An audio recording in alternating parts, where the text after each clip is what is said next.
En el capítulo 17 del libro de los Hechos de los Apóstoles, se nos narra cómo el apóstol Pablo, en su segundo viaje misionero, predicó en 3 ciudades. Primero en Tesalónica, de los versículos 1 al 9. Luego en Berea, de los versos 10 al 14. Y finalmente en Atenas, a partir del versículo 15. Pablo estaba esperando que llegaran sus compañeros Silas y Timoteo, y dice el versículo 16, mientras Pablo los esperaba en Atenas, su espíritu se enardecía viendo la ciudad entregada a la idolatría. En esta ciudad, cientos de años antes, vivieron grandes filósofos griegos como Sócrates, Platón, Aristóteles. De modo que Atenas era una ciudad muy culta, muy educada, llena de filosofía, pero al mismo tiempo Atenas era una ciudad llena de idolatría.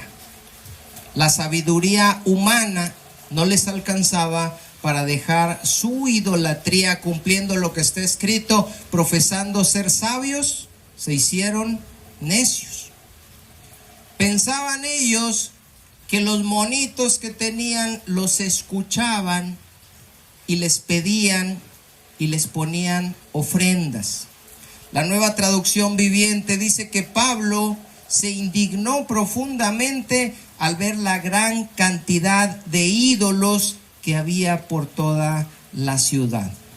Las calles de Atenas estaban invadidas, inundadas de monitos, hermanos, pero era una cosa exagerada la cantidad de ídolos que había en Atenas. Había estatuas de Zeus, de Hera, de Artemisa, de Poseidón, de Afrodita, de Apolo, de Ares, de Atenea, que era de la que venía el nombre de Atenas, etcétera, etcétera. Ahora, algo que no debemos pasar por alto es que, a pesar de que Pablo conocía muy bien de memoria los pasajes del antiguo pacto donde Dios le había mandado a su pueblo, ¿se acuerdan? Derribaréis sus altares, destruiréis sus estatuas, pero Pablo no se puso como loco a destruir los ídolos en Atenas. Y la pregunta es, ¿por qué? Si él sabía que la palabra de Dios mandaba eso. Porque Pablo entendía que una cosa era cuando el pueblo había conquistado una ciudad y tenían que destruir esos altares y tenían que destruir esos ídolos, porque ellos iban a vivir ahora en ese lugar para que no fueran contaminados con esa idolatría. Y otra cosa muy diferente era ir a predicar el evangelio. Cuando vamos y predicamos el evangelio, no tenemos que andar tumbando los ídolos de las personas, porque nosotros sabemos que los ídolos están en el corazón de las personas y solamente Dios puede quitarlos de ahí. De manera que Pablo, en lugar de romper los ídolos y pelearse con esos dioses falsos, se puso a hacer lo que tenía que hacer. Versículo 17, predicar el evangelio. Así que discutía, es decir, dialogaba, explicaba en la sinagoga, que era el lugar de reunión a donde iban los judíos, con los judíos y piadosos, es decir, griegos, no eran judíos, pero estaban también buscando al Señor, y en la plaza cada día con los que concurrían. Es decir, Pablo le predicaba a todos. ¿Se acuerdan lo que decíamos la semana pasada? A los que se congregaban y estaban buscando de Dios en su ignorancia, y a los que no se congregaban y eran ateos y filósofos, Pablo les predicaba a todos. Y dice el verso 18, y algunos filósofos de los epicúreos y de los estoicos disputaban con él. Los epicúreos y los estoicos eran 2 corrientes filosóficas opuestas entre sí, opuestas muchas veces también al evangelio, Pero aquí con este verso nos damos cuenta de que Pablo le predicaba a gente culta, a gente estudiada, a gente preparada. Se ponía a predicar el evangelio con filósofos. Ahora, si ustedes quieren saber y decir, pero ¿cómo le hacía o qué les decía? Eso es lo que vamos a ver aquí más adelante. Y unos decían, está hablando de los filósofos, ¿qué querrá decir este palabrero? ¿Por qué decían eso? Porque Pablo no hablaba con la elocuencia que ellos estaban acostumbrados. No era un discurso muy, así con palabras muy rembombantes, ¿verdad? Como se dice. No, él hablaba en palabras sencillas. Y los filósofos decían, ¿qué quiere decir este palabrero? Y otros, parece que es predicador de nuevos dioses, porque les predicaba el evangelio de Jesús y de la resurrección. Ahora, aquí quiero que notemos que Pablo no cambiaba el mensaje según a donde se fuera a predicar, ¿verdad? Pablo no llegaba con los filósofos, con los sabios, hablándoles de que hay una teoría de una tierra más antigua, o que cada día de 24 horas en realidad son días de miles de millones de años, donde Dios fue creando todo, pero no de una manera como lo dice el Génesis. No, Pablo iba y les predicaba a los sabios lo mismo que le predicaba a todos, a Jesucristo y sobre la resurrección. Dice Primera de Corintios 2:1, no lo busquen si quieren pueden buscarlo. Dice Pablo, así que hermanos, cuando fui a ustedes para anunciarles el testimonio de Dios, no fui con excelencia de palabras o de sabiduría, por eso le llamaban palabrero.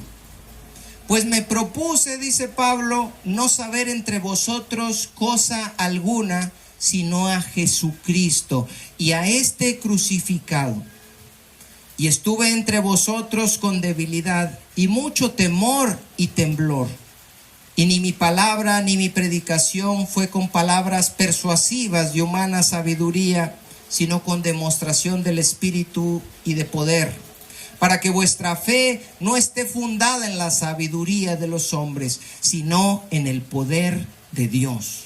Ahora, versículo 19, hermanos, sigo en Hechos 17. Hechos 17, 19.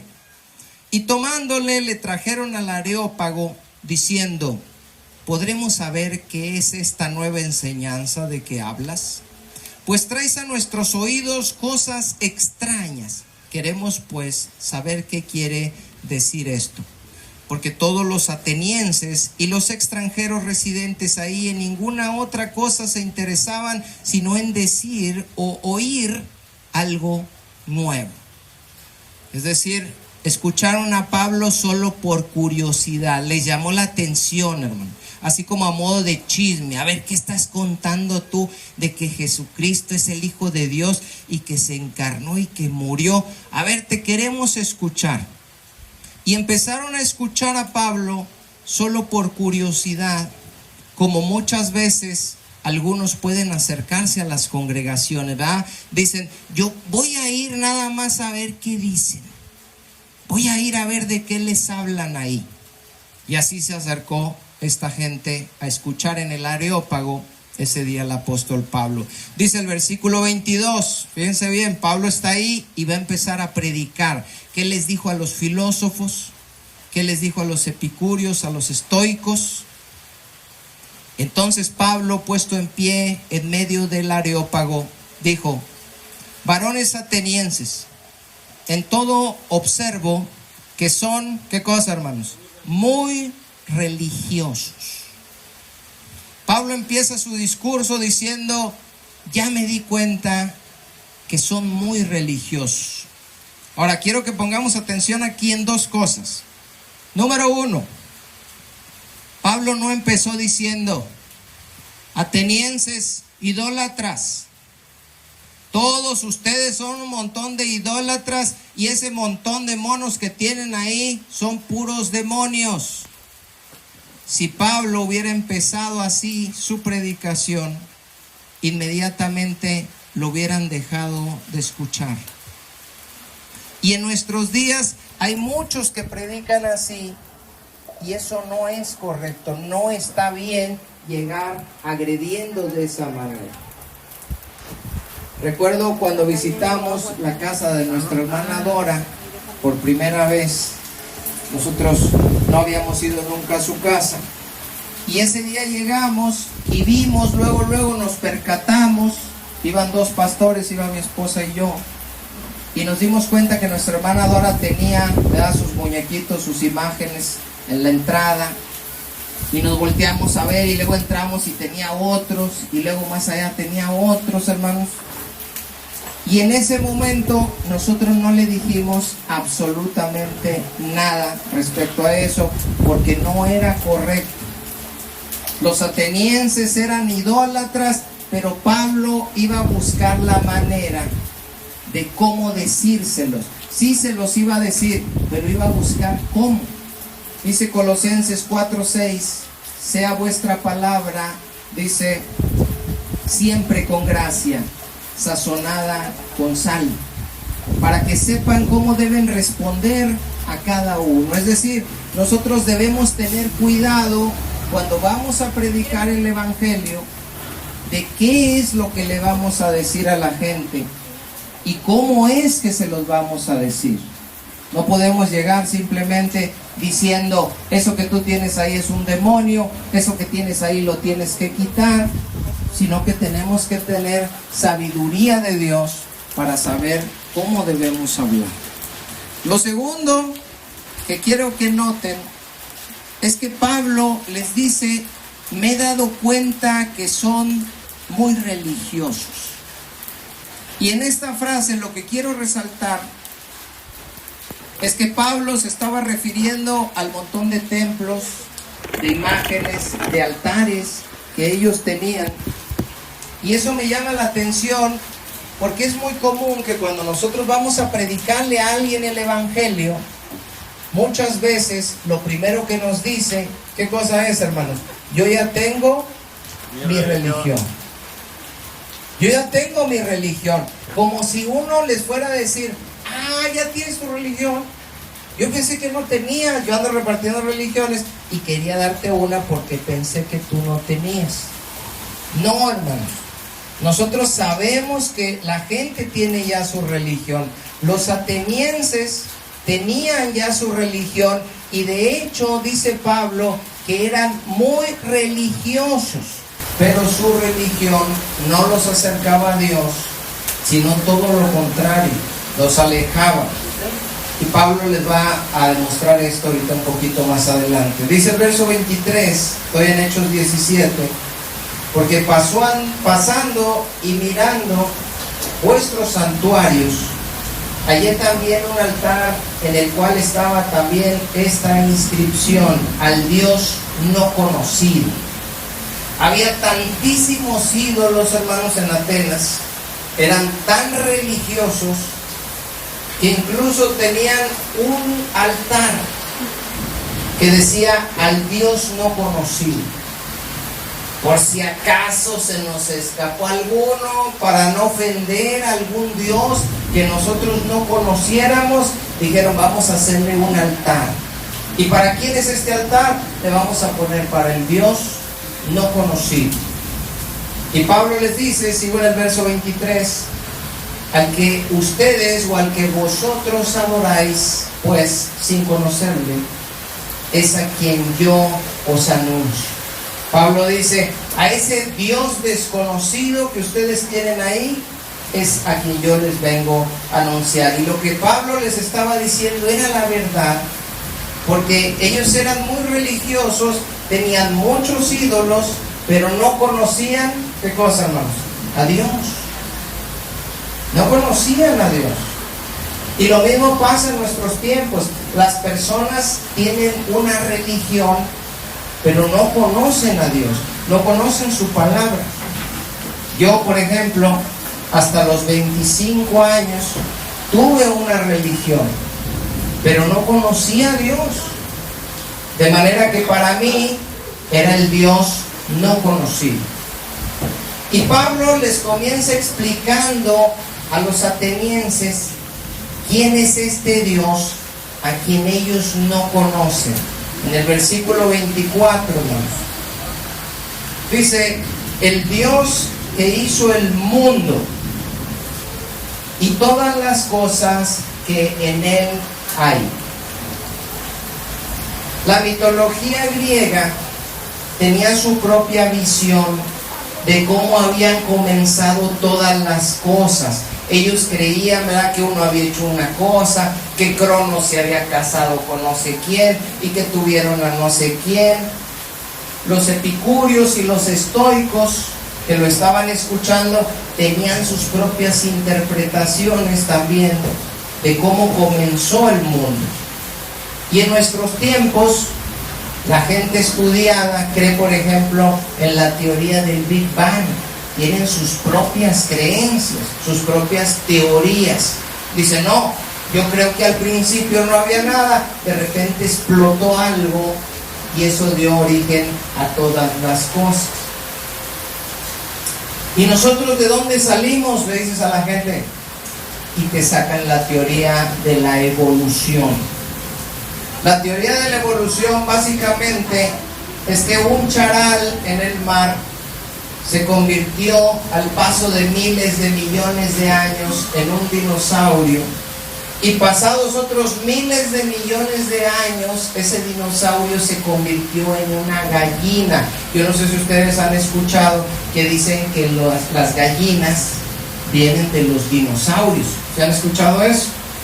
Yo me sorprendo de cómo enseñan tremendas tonterías a nuestros jóvenes y todavía se atreven a llamarle ciencia.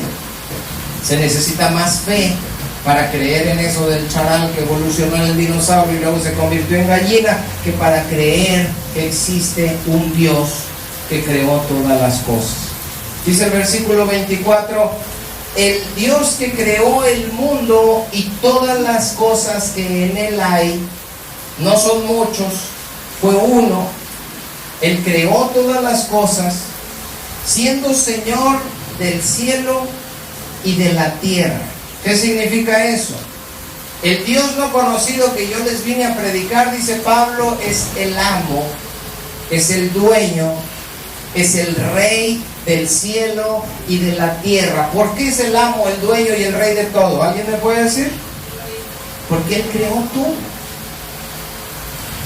Él creó todo y todo le pertenece a Él.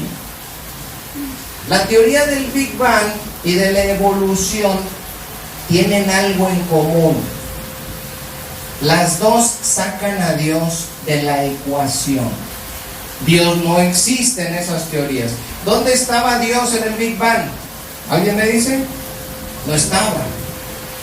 ¿Dónde estaba Dios en la evolución, cuando las criaturas fueron mutando y haciéndose dinosaurios, charales, gallinas? Dios no estaba también. Entonces el mundo dice, si todo se creó solo, si nosotros somos un accidente de la naturaleza, entonces ¿a quién le tenemos que dar cuentas? A nadie.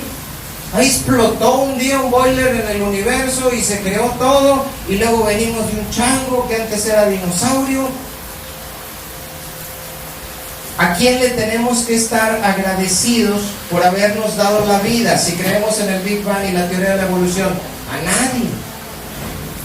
¿A quién tenemos que glorificar por su poder, por su amor y por su misericordia para con nosotros? A nadie.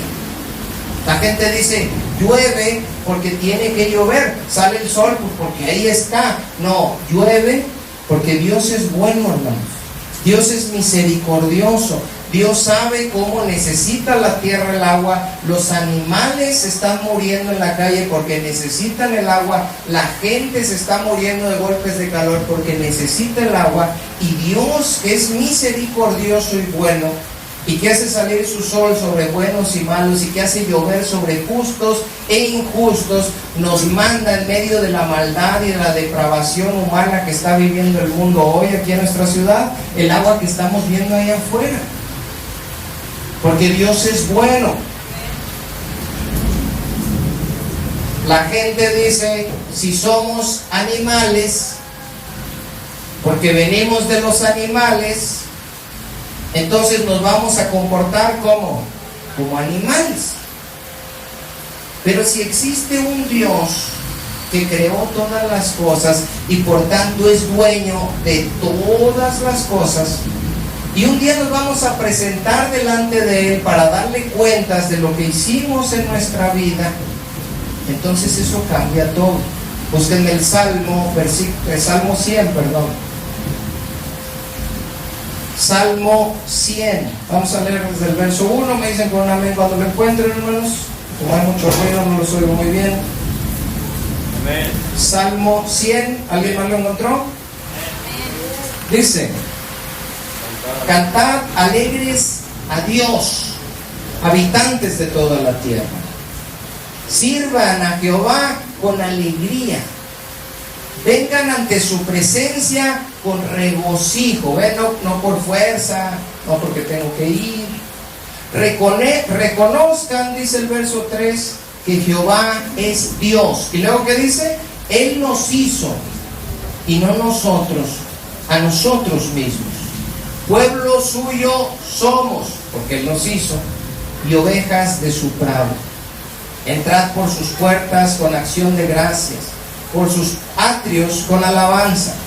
Alabadle, bendecid su nombre, porque Jehová es bueno, para siempre es su misericordia. Amén. Vámonos a Hechos 17 otra vez, verso 24. Hechos 17, verso 24, Pablo predica desde el 22, dice: observo que son muy religiosos, vi que tienen una estatua del Dios no conocido, a ese que ustedes no conocen es a quien yo les vengo a predicar, el Dios que hizo el mundo y todas las cosas que en él hay, siendo Señor del cielo y de la tierra. ¿Qué dice? No habita en templos, hechos por manos humanas. Dice Pablo, el que creó este mundo, hermano, imagínense a Dios, creó el mundo y creó todas las cosas, ¿necesitará que nosotros le construyamos a él un templo? No, hermano. Dice Isaías 66, yo lo busco para que no se me pierdan, hermanos. Jehová dijo así: el cielo es mi trono y la tierra estrado de mis pies. Es decir, todo el cielo que ven, dice el Señor, ese es mi trono. Y toda la tierra, dice, ese es el lugar donde yo descanso mis pies. Nos está hablando de su grandeza, hermanos, de su majestad. Y luego pregunta a Dios: ¿dónde está la casa que me habréis de edificar? ¿Y dónde el lugar de mi reposo? Dice Dios: si yo soy tan grande, tan sublime, y mi presencia llenan todos los cielos, y mis pies están sobre la tierra, ¿dónde me van a hacer ustedes un lugar para que yo more? La Nueva Traducción Viviente dice: ¿podrían acaso construirme un templo tan bueno como ese? ¿Podrían construirme un lugar de descanso así? La traducción en lenguaje actual dice: nadie puede hacerme una casa donde yo pueda descansar. Mi mano hizo todas estas cosas, y así todas estas cosas fueron, dice Jehová, pero miraré a aquel que es pobre y humilde de espíritu, y que tiembla a mi palabra. Regreso ahí al verso 25. Escucho mucho ruido acá, una vocecita que me distrae bastantísimo. Dice: no habita en templos hechos por manos humanas. Verso 25, ni es honrado por manos de hombres, como si necesitase de algo. Y este punto es muy importante, hermanos. A este atributo de Dios se le conoce como la aceidad de Dios, para que se lo aprendan, porque alguien puede decir: a ver, dígame un atributo de Dios. Su eternidad. ¿Quién más? Su santidad. ¿Quién más? Su soberanía. ¿Quién más? Su omnisciencia, su omnipresencia, su omnipotencia. ¿Quién más? Hay un atributo que se conoce como la aceidad de Dios. La aceidad. ¿Qué es la aceidad de Dios? Una planta necesita ciertas cosas. Una planta necesita pues tierra para empezar, necesita agua, si no se muere, necesita que le dé el sol, si no se muere, si le está dando mucho sol, también se muere. Mi esposa anda para allá y para acá metiendo y sacando la planta, echándole agua y luego ya no, porque tiene necesidades. Nuestros hijos necesitan cuidados también, necesitan comida, necesitan ropa, necesitan agua. Los ídolos necesitan que los carguen, que los paseen, ¿verdad? Que los vistan. ¿Qué más necesitan? Que les construyan un templo. ¿Qué más, hermano, me iba a decir? Que les hagan una retocada, porque que les den una pintadita, que les den, decía mi cuñado, una chaineadita, mantenimiento, dijo Selene.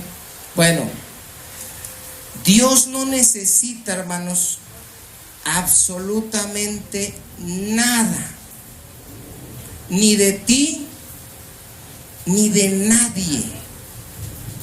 No necesita el sol, no necesita oxígeno, no necesita nada, hermanos.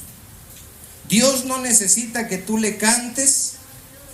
Dios no necesita que tú vengas a congregarte. Venimos por otras razones que Dios ha mandado, pero porque Él necesite, y estando ahí en su trono y en su reino, se ponga triste porque no viniste hoy, porque Él necesita que tú vengas. No. Dios no necesita que le creamos también, como dice el hermano. Dios no necesita que tú ores, como ya vimos la vez pasada. Dios no necesita que tú leas su palabra, es bueno para ti, es alimento para ti, pero que Dios diga, yo necesito que la leas, no. Dios no necesita tu dinero tampoco. Tú eres quien necesita de Él. Dice Pablo, pues Él es quien da vida a todos, vida, aliento y ¿qué más? Y todas las cosas. Dios es el que nos da vida, aliento y todas las cosas. Dios no necesita de nada ni de nadie, pero todo y todos necesitamos ¿de quién? De Dios. Él no necesita de nada ni de nadie. Todo y todos necesitamos de Él. Si la tierra, hermanos, ahorita donde estamos, no tuviera el poder de Dios sosteniéndola y girándola, ¿qué pasará con esa tierra? Para abajo, hermanos. Todo y todos necesitamos de Dios.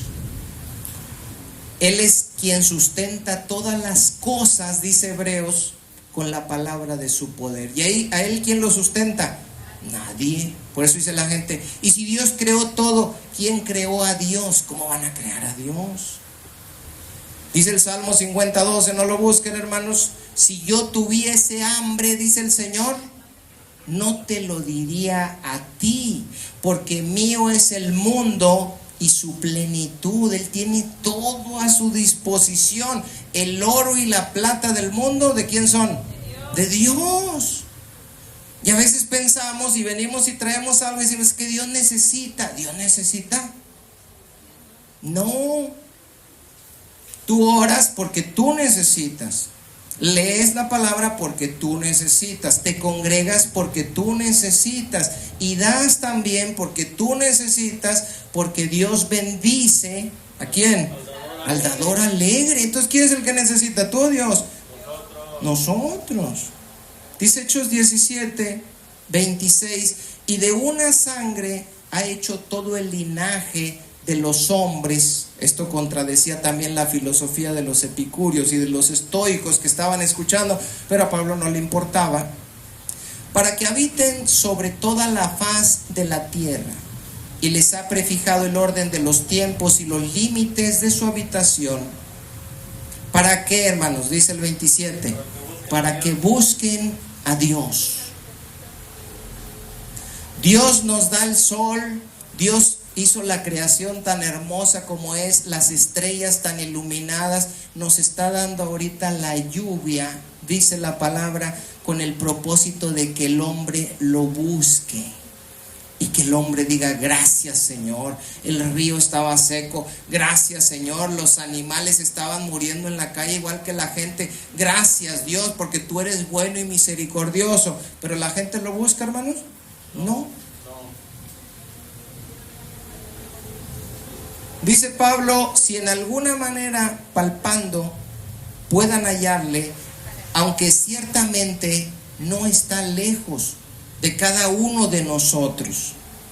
Tú puedes estar en medio del desierto y ahí está Dios. Puedes estar en un barco en medio del mar y ahí está Dios. No tienes que ir a un templo para buscar a Dios. Dios está ¿dónde, hermanos? En todas partes. Sí, los paganos creen que tienen que ir al templo de sus dioses para visitarlos. Nosotros no, Dios está en todas partes. Por eso nosotros no tenemos que estar en un lugar específico ni delante de una imagen para poderle clamar a nuestro Dios. Ahora dice el verso 28: porque en Él vivimos y nos movemos y somos. Esto, hermanos, que acaba de decir Pablo aquí es una cita pagana. Y ahorita les voy a explicar. Esto lo dijo un poeta cretense del siglo VI antes de Cristo, que se llama Epiménides. Él fue el que dijo estas palabras. Por eso dice: como algunos de vuestros propios poetas les han dicho, porque el linaje suyo somos. Y da otra cita de otro poeta y filósofo pagano. Y aquí alguien se puede: ¿por qué Pablo citó a estas gentes? Si esa sabiduría es mentirosa, ¿y por qué agarró dichos de los poetas, de los filósofos? Bueno, porque estas citas que él dio, aunque son de paganos, dicen la verdad.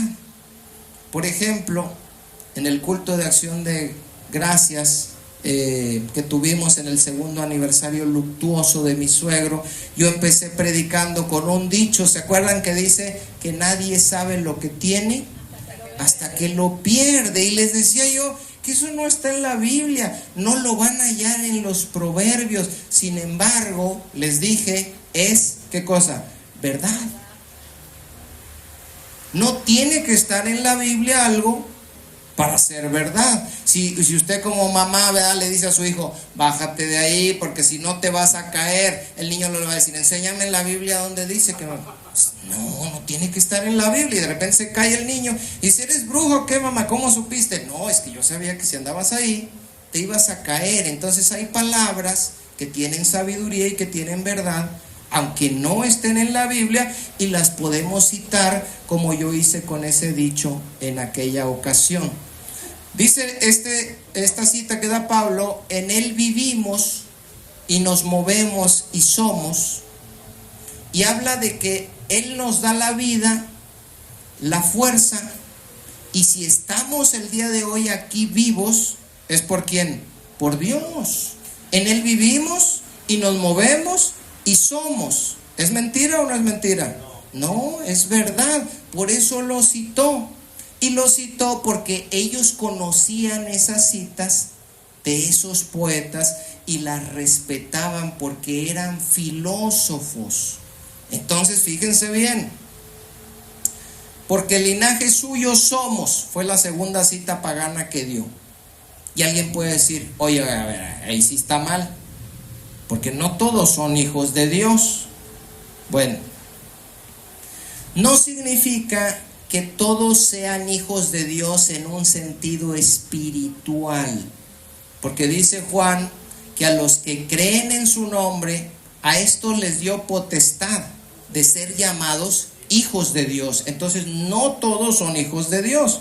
Incluso Jesús les dijo a unos fariseos: ustedes son de vuestro padre el diablo. ¿Qué significa entonces porque el linaje suyo somos? Bueno, todos somos hijos, todos, en un sentido natural.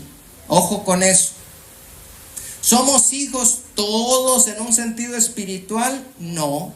Pero en un sentido natural, sí. ¿Por qué? Porque Dios creó a todos. Y si Él creó a todos, entonces Él es el Padre de todos, pero en lo natural, no en lo espiritual. De modo que también se pudo usar esta cita sin ningún problema. Ahora, quiero que noten, hermanos, en la predicación de Pablo, que hasta aquí Pablo no ha usado las escrituras. ¿Sí se dan cuenta? No ha citado ningún versículo. Y Pablo se sabía un montón, hermano, de memoria, por lo menos los primeros 5 libros de la Biblia. ¿Por qué no les da pasajes? Y en lugar de darles pasajes, está citando dichos paganos. ¿Por qué? Para que entendieran. Pablo usaba las escrituras cuando iba a las sinagogas con los judíos, con los griegos que estaban buscando de Dios, con los que conocían las escrituras. Dijo, les voy a explicar con las escrituras. Yo le puedo hablar con la Biblia a alguien que conoce la Biblia, como les estoy hablando hoy aquí con la Biblia. Pero para hablar con alguien que no conoce, con alguien que piensa que la Biblia es mentira, con alguien que piensa que la Biblia la inventaron los hombres y que no es cierto lo que dice ahí, ¿voy a usar la Biblia? No. Ahora, ojo, no necesariamente tengo que citar la Biblia, aunque todo lo que esté diciendo sí tiene que estar sustentado en la Biblia. Por ejemplo, Pablo les dice, el Dios que creó el mundo y todas las cosas que en él hay. Así empezó él, ¿verdad? Bueno, ¿dónde sustenta eso Pablo en las escrituras? En Génesis 1:1. En el principio Dios creó los cielos y la tierra. Entonces lo que está diciendo es cierto, pero sin necesidad de citarlo y sin necesidad de leerlo. Pablo no se puso en el Areópago y les dijo, a ver, filósofos, epicúreos, estoicos, abran sus Biblias en el libro del Génesis, capítulo. No, hermano, ni Biblia traían, ni sabían que era eso, ni les importaba. Entonces Pablo dijo lo que decía el verso sin necesidad de decir, citar, sin leer el verso. Tampoco citó Isaías 66, cuando dijo Dios, el cielo es mi trono y la tierra es el estrado de mis pies. Tampoco lo citó, pero sí dijo que Dios no habita en templos hechos por manos de hombres. ¿Se dan cuenta cómo les decía la esencia de los textos sin decirle los textos? Y es bueno que ustedes, hermanos, aprendan a predicar así. Porque de repente dicen, es que a mí no se me graba. ¿Dónde están los versículos? ¿Qué capítulo? Y luego más me hago bolas porque dice, iréis, veréis, daréis. Y no puedo yo así. No tienes que predicar así. La palabra de Dios no se escribió en español de España. De cierto os digo. Es una traducción, hermanos.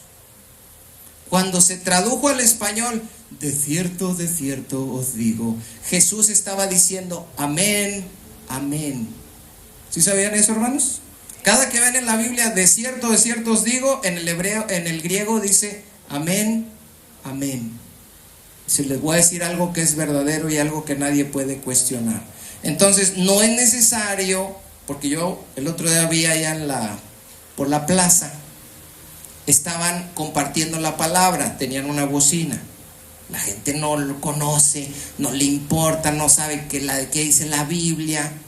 Y vi que el hermano estaba, y iréis y no sé qué, estaba en Romanos, no me acuerdo ahorita el pasaje, que de por sí Romanos es difícil de entender, hermanos, por las cosas tan profundas que explica Pablo. Y estaba, y iréis y no sé qué, y daréis. La gente pasaba y no sabía ni qué estaba diciendo, ni le interesa. Entonces, con las dos citas que Pablo les dice, Él les está diciendo, Dios es nuestro creador, Dios es el dueño de todo y está cerca de cada uno de nosotros, todos vivimos por Él. Y esto es muy importante para lo que les va a decir a continuación. Ojo, el verso que sigue nos va a demostrar por qué citó a dos paganos que ellos respetaban. Porque el verso que sigue se va a sustentar en la filosofía de esos dos pasajes que él citó. Fíjense lo que dice el verso 29.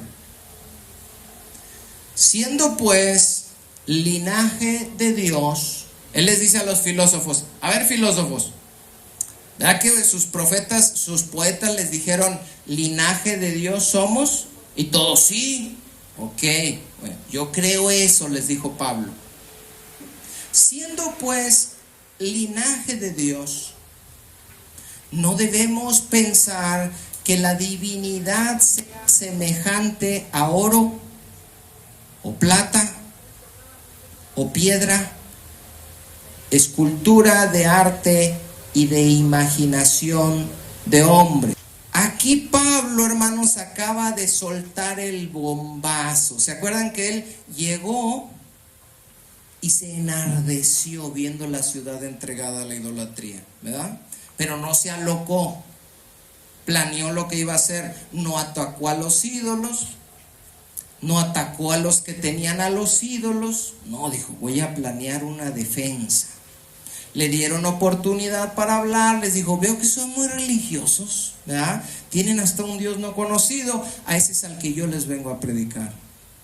Él hizo todo y todo le pertenece. Él no habita en templos hechos por manos de hombres como si necesitase de algo, así como sus monitos, porque Él es quien da a todos vida y aliento y todas las cosas, como algunos de sus poetas han dicho, porque en Él vivimos y nos movemos y somos, porque el linaje suyo somos. Y luego le dice, siendo linaje de Dios, siendo hijos de Dios, no podemos pensar que Dios es una piedra. No podemos pensar que Dios es un pedazo de plata o de oro. ¿Por qué les dice esto?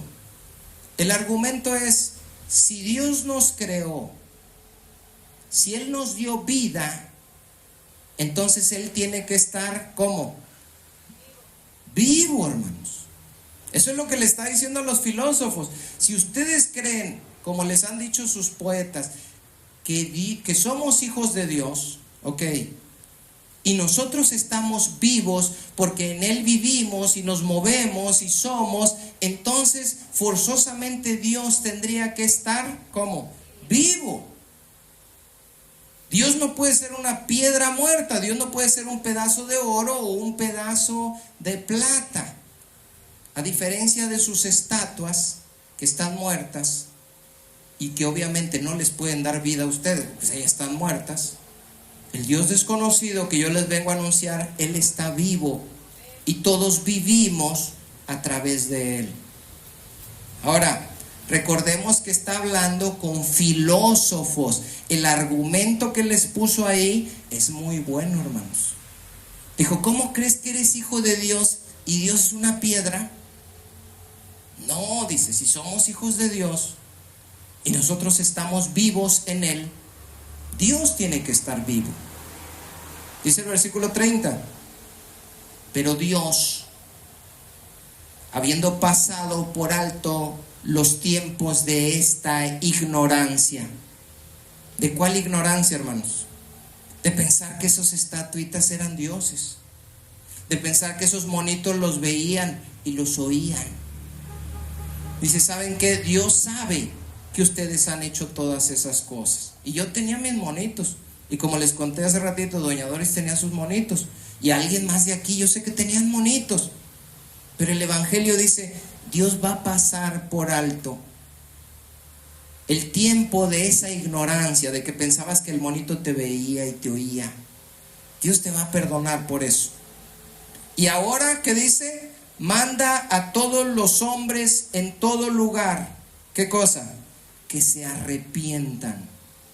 Según el contexto, que se arrepientan ¿de qué? ¿Alguien me dice? De su idolatría.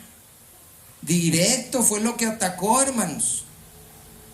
El pecado más grande que tiene el ser humano, ¿cuál es? Su idolatría. Porque el lugar que debe tener Dios en su vida, no lo tiene. Y tiene ahí a otro Dios, ya sea una cosa, una persona, o está él mismo puesto en ese lugar.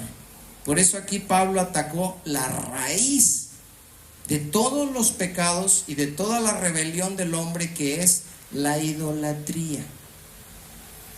Dios dice: les voy a pasar todo ese tiempo que estuvieron con esos monitos, arrepiéntanse, dejen ya de estar con esos monitos y busquen al único y verdadero Dios, al creador de todo, al dueño de todo, al soberano que no necesita nada ni nadie, sino todo lo contrario, que todos necesitamos de Él.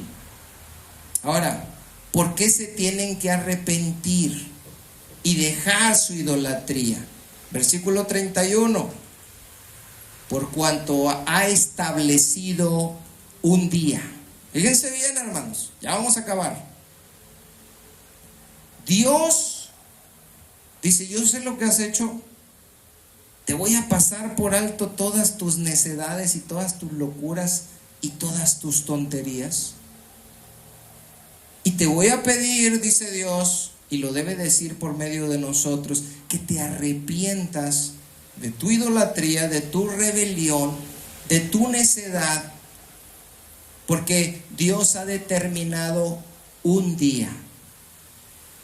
Va a venir un día, hermanos, en el cual, ¿qué dice? Juzgará al mundo con justicia. Cuando venga el fuego, cuando todo sea consumido, cuando la gente grite de dolor, cuando se salga al mar, cuando haya un tremendo estruendo en el cielo, no es porque Dios sea malo, es porque Dios es justo. Y a todos aquellos que decidieron vivir en su necedad, en su pecado, en su idolatría, en su obstinación, Dios dijo: les voy a dar hasta este día. Y ese día voy a juzgar a todo el mundo, y lo voy a hacer con justicia, dice, por aquel varón. ¿Cuál varón, hermanos? Jesucristo. Dios dice: arrepiéntanse, porque ya dije que un día voy a juzgar a este mundo. Y lo voy a hacer por aquel varón, por mi Hijo amado, por Jesucristo, por el que murió en la cruz del Calvario, para darles la oportunidad de que se arrepientan y se vuelvan de sus malos caminos y sean librados del juicio final. Por aquel lugar a quien designó, es decir, dio testimonio de que Jesucristo era el Mesías, de que Jesucristo era el elegido. ¿Cómo? Dando fe a todos con haberle levantado de los muertos. Y alguien dice: pero Lázaro también. Sí, pero se volvió a morir.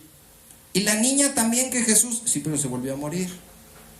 Jesús es el primero en resucitar para nunca más morir, y ese es un testimonio de Dios de que Él es el elegido y de que Él es el Mesías, de que Él es el Dios encarnado, por el cual va a juzgar con justicia a este mundo y con Él a todos aquellos que no se arrepientan.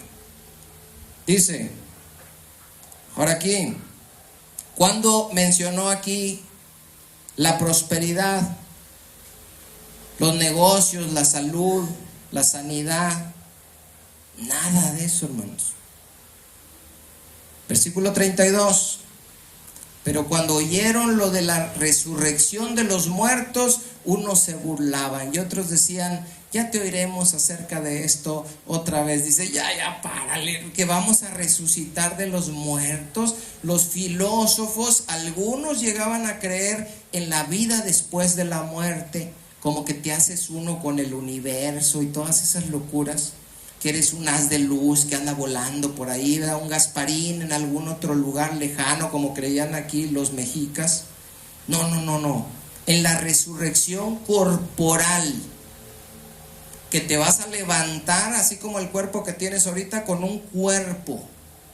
Los filósofos griegos decían, no, eso no puede ser. La materia es malvada, y si vamos a resucitar en un cuerpo, tendría que ser un cuerpo malvado. Eso no choca con toda la filosofía. Y dijeron, no, eso que dices es puro cuento, no vamos a creer. Y rechazaron el evangelio. Ahora, estas burlas, este rechazo no hizo que Pablo cambiara su forma de predicar. Él siguió predicando lo mismo. Hay que predicar lo que es, y si no quieren, ni modo. A los que siguen, versículo 33. Y así Pablo salió de en medio de ellos, mas algunos creyeron, juntándose con él, entre los cuales estaba Dionisio el Areopagita, una mujer llamada Dámaris, y otros con ellos. Hubo personas que creyeron, hubo personas que Dios tocó, hubo personas que estaban ahí paradas, que Dios tenía escogidas desde antes del fin del mundo, y a la predicación del evangelio, aunque parecía una locura para el mundo, aunque parecía una tontería para los filósofos, Dios usó esa predicación aparentemente loca y necia para darle la fe y despertar a aquellos que él tenía elegidos. Y dejaron sus miles y cientos de miles de dioses y dijeron, yo creo, Pablo, yo creo que hay un Dios creador, yo creo que le pertenecemos, yo creo que Él está vivo y por eso nosotros estamos vivos, yo creo que Dios no puede ser una piedra, así que renuncio a todo esto y busco al Dios verdadero, creyendo en Jesucristo, en aquel por quien el mundo va a ser juzgado. Creo que Jesucristo vino, que es el Hijo de Dios, y que Dios lo resucitó de entre los muertos. Y esta Dámaris y el Areopagita y todos creyeron, y empezó en la iglesia en Atenas. Amén.